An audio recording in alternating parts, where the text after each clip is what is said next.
Guesty BoroFanTV outside the Riverside. I think we've just beaten Hull 3-1. The crowd seems to be coming out. I have Mark with me. Mark, strikers back on target. Yeah, it's good to see Jested scoring, and obviously Bamford. Exciting, really, to get him going again, and hopefully this will get him moving in the right direction. Do you think this will lift them now and push them on to score more goals? I hope so. I mean, we paid a lot of money for our strikers. The strikers need to come good, but the midfield looks solid again. We're looking strong at the back again. I'm not sure where Gibbo was, but we're looking all right. I think it's going to be a good run in now. If we can just keep the consistency going, I think we'll have a better chance. Like you say, Fry came in for Gibson and he didn't look out of place. No, I think Fry did really, really well. I think he struggled last season, and the beginning of this season he struggled.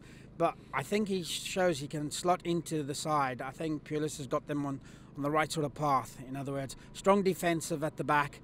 Bit disappointing in the goals we're conceding, because every time we look, it's either from a silly free kick that we didn't have to give away, silly mistake by letting the ball go over the line, or it's a case of letting them play 2 against 1 on the corners.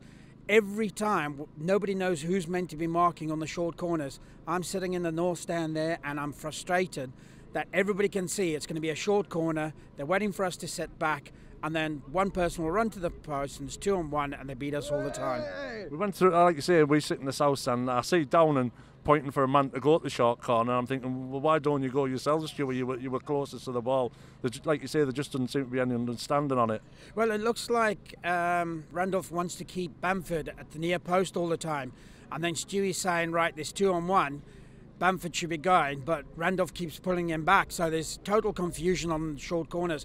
And every team has worked this out against us, and that's why they scored again today. On the positives, how special was Gested's second goal? I think he fell on his backside to get that goal, really. I think Jested's a goal scorer. We know he's a goal scorer. I'd like to see us play more with Bamford running off him and taking his chances, really, because Jested will win every single header there, and it's a case of him running behind him, but he seems to be holding back a bit more. So I think with confidence, now Bamford's got that goal, hopefully he'll start taking advantage of the situation. Mark, thanks for coming on BoroFanTV.